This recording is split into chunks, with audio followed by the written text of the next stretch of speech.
it's supposed to feel.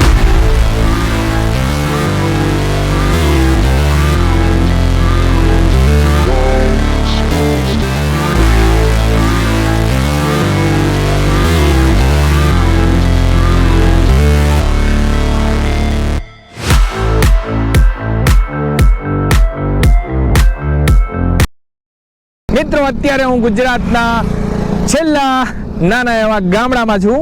આ ગામનું નામ છે નારાયણ સરોવર, જે કચ્છ જિલ્લામાં પડે છે. અને આ સમુદ્ર તટ પાસે એક નાનું મજાનું અને સુંદર મજાનું નાનું એવું ગામ છે અહીંયા. અને એની ગામની તમે એન્ટ્રી કહો ને તો બંને બાજુ દરિયો તમને જોવા મળશે. આગળ ગેટ છે, ત્યાંથી સીધી એન્ટ્રી થાય છે નારાયણ સરોવર બાજુ. અને ત્યાં જ એક મહાદેવનું મંદિર પણ આવેલું છે. તો આજે તમને નારાયણ સરોવર અને કોટેશ્વર મહાદેવનું મંદિર એક્સપ્લોર કરીને તમને બતાવવાનો છું. વિડીયો પૂરો જોતા રહેજો.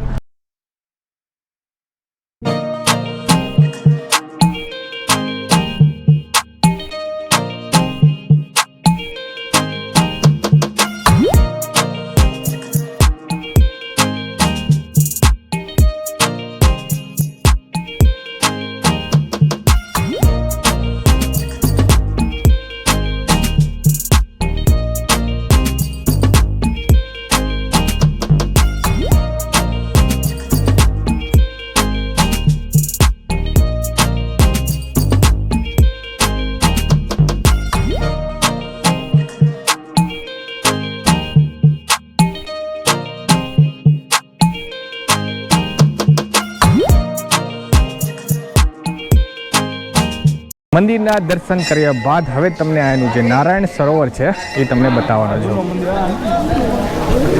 તો આ રસ્તો મંદિરની બાજુમાંથી એક્ઝેક્ટ આ નારાયણ સરોવર છે ત્યાં જાય છે. આ નારાયણ સરોવરનું ઘાટ છે.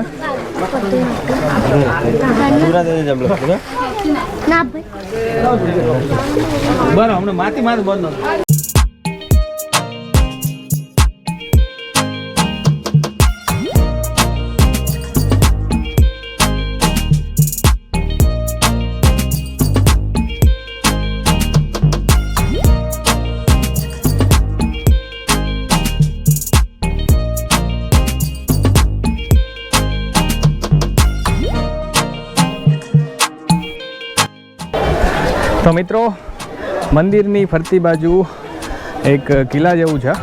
તો ઉપર ચડી તમે આગળ રસ્તો છે, ત્યાંથી તમે ઉપર ચડીને આવી શકો છો. આ મેઇન મંદિર છે.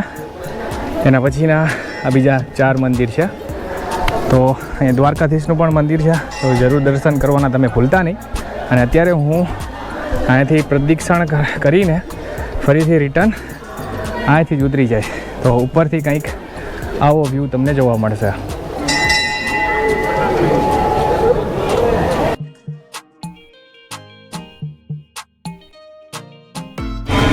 મિત્રો, તમે કચ્છની અંદર હોય અને એમાં પણ નારાયણ સરોવરની અંદર, અને અહીંયા તમારે જોરદાર દાબેલી તમારે ખાવી હોય ને તો પ્રાચી દાબેલી યાદ રાખજો.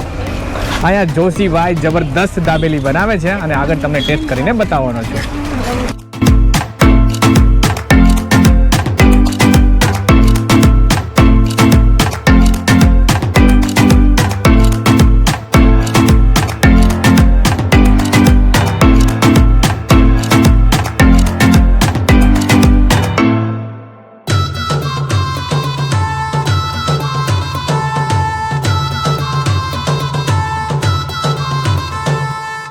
નારાયણ સરોવરની અંદર આવો ને એટલે જોશી કાકાની દાબેલી ચૂકતા નહીં.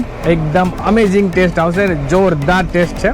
આને ચાખવાનું તો ભૂલતા નહીં તો તમારો નારાયણ સરોવરનો પ્રવાસ જે છે અધૂરો રહેશે.